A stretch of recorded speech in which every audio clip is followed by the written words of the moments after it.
America पर एक बार फिर मंडरा है शटडाउन का खतरा। क्या होगा इसका असर? क्यों आ पड़ी है इसकी नौबत?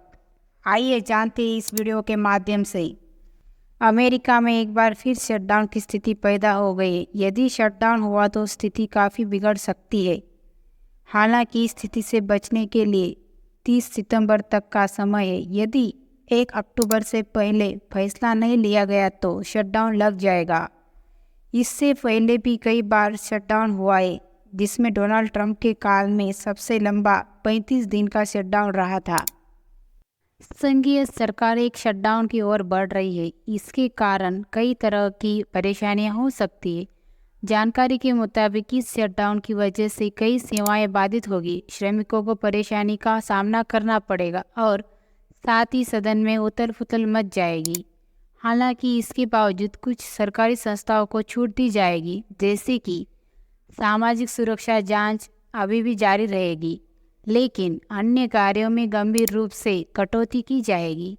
संघीय एजेंसियों गैर जरूरी समझी जाने वाली सभी कार्रवाइयों को रोक देगा और सेना के सदस्यों सहित लाखों संघीय कर्मचारियों को वेतन रोक देगी।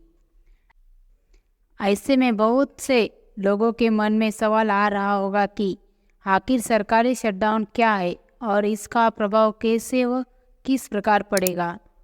इस खबर में हम आपको बताएंगे कि आखिर सरकारी शटडाउन क्या है और अमेरिकी सरकार द्वारा 1 अक्टूबर से सरकारी शटडाउन होने से क्या प्रभाव पड़ेगा।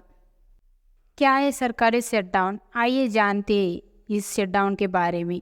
जब यूएस की सरकारी एजेंसियों और सरकारी कामकाज के लिए पर्याप्त फंडिंग पास करने में असमर्थ हो जाती है, तो ऐसी स्थिति में सरकारी शटडाउन की घोषणा की जाती है।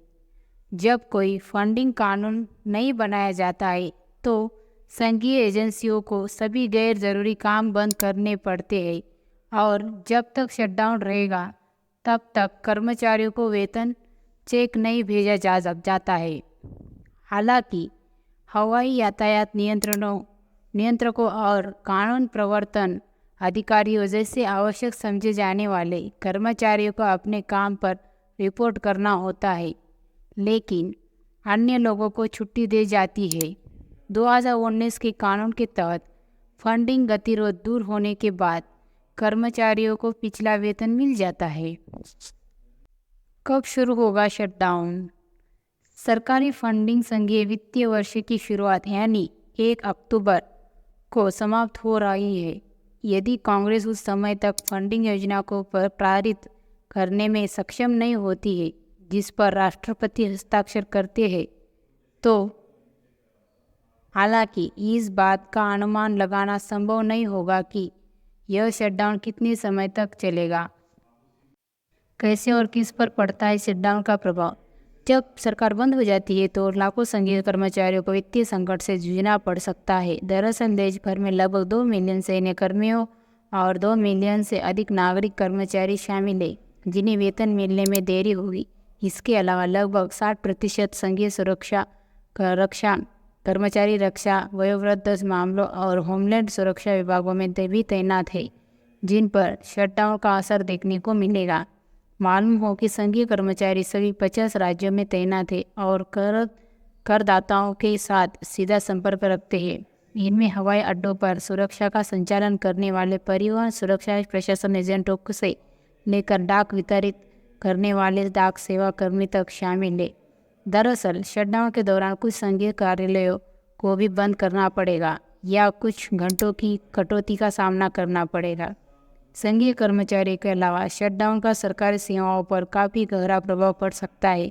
इसका असर क्लिनिकल परीक्षण, बंदूक परमिट और पासपोर्ट जैसी सरकारी सेवाओं के लिए आवेदन करने वाले लोगों पर भी देखने को मिल सकता है। यूएस ट्रैवल इंडस्ट्री एसोसिएशन के मुताबिक शटडाउन में यात्रा क्षेत्र को प्रतिदिन $140 मिलियन का नुकसान होने की संभावना है। कानून निर्माताओं ने यह भी चेतावनी दी है कि शटडाउन से वित्तीय बाजार में मंदी देखने को मिलेगी। यूएस चैम्बर ऑफ कॉमर्स ने चेतावनी देते हुए कहा, एक अच्छी अर्थव्यवस्था के लिए एक कामकाजी सरकारी की आवश्यकता होती है। लॉकडाउन के दौरान कोर्ट के मामलों का क्या होगा? जिस दौरान कई कर्मचारियों पर वित्तीय संकट छाया होगा, उस दौरान कांग्रेस के अध्यक्ष और सदस्य काम करते रहेंगे और उन्हें वेतन मिलता रहेगा। हालांकि इस दौरान जिस सदस्यों को आवश्यक नहीं समझा जाएगा उन्हें छुट्टी दी जाएगी। अटॉर्नी जनरल मेरिक गारलैंड की ओर से नियुक्त किए गए 3 विशेष सलाहकारी की फंडिंग सरकारी शटडाउन से प्रभावित नहीं होगी, क्योंकि उन्हें एक ऐसे विनियोग के माध्यम से भुगतान किया जाता है जिसे शटडाउन से छूट दी गई है। आइए जानते हैं पहले कब शटडाउन हुआ था। 1976 के बाद से 22 फंडिंग कमियां हुई है, जिनमें से 10 के कारण श्रमिकों को छुट्टी पर जाना पड़ा। लेकिन ज़्यादातर शटडाउन बिल क्लिंटन के राष्ट्रपति पद के बाद से हुए हैं। सबसे लंबा शटडाउन 2018 और 19 के बीच हुआ था, जब तत्कालीन राष्ट्रपति ट्रंप और कांग्रेसी डेमोक्रेट्स के बीच सीमा दीवार के लिए धन की मांग को लेकर गतिरोध पैदा हो गया था। छुट्टियों के मौसम के दौरान व्यवधान 35 दिनों तक चला, लेकिन यह केवल एक आंशिक सरकारी शटडाउन था, क्योंकि कांग्रेस ने सरकार के कुछ हिस्सों को वित्त पोषित करने के लिए कुछ विनियोग विधेयक पारित किए थे। जानकारी के मुताबिक 1981 से लेकर पूर्व अमेरिकी राष्ट्रपति डोनाल्ड ट्रंप के शासनकाल के शटडाउन तक कुल 14 शटडाउन हो चुके हैं। अगर 1 अक्टूबर से अमेरिका में शटडाउन शुरू हो जाता है तो 15वां शटडाउन होगा।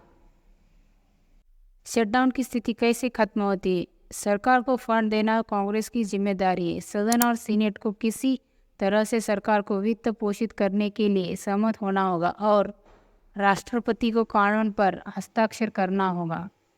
कांग्रेस अक्सर मौजूदा स्तरों पर सरकारी कार्यालयों खोलने के लिए स्टॉप गैप धन प्रदान करने के लिए तथाकथित सतत संकल्प या सीआर पर भरोसा करती है, जिस दौरान बजट पर बातचीत चल रही होती है। प्राकृतिक आपदाओं को पीड़ितों के लिए आपातकालीन सहायता जैसी राष्ट्रीय प्राथमिकताओं को दबाने के लिए पैसा अक्सर अल्पकालिक बिल से जुड़ा होता है। लेकिन कट्टरपंथी रिपब्लिकन का कहना है कि कोई भी अस्थायी बिल उनके लिए गैर स्टार्टर है। वे इस सरकार को तब तक बंद रखने का जोर दे रहे हैं जब तक कि कांग्रेस सरकार को वित्त पोषित करने वाले सभी 12 बिलों पर बातचीत नहीं कर लेती। इसके लिए कम से कम दिसंबर तक का समय लग सकता है। हालांकि कैलिफोर्निया के मैकार्थी ने कैपिटल में मीडिया से कहा, हमें सदस्य काम कर रहे हैं और उम्मीद है कि हम मंगलवार को इन बिलों को पारित करने के लिए आगे बढ़ पाएंगे। व्हाइट हाउस की प्रेस सचिव कैरिन जीन पियरे ने शुक्रवार को कहा कि अगर संघीय कर्मचारियों को वेतन नहीं मिलता है तो यह रिपब्लिकन की गलती होगी।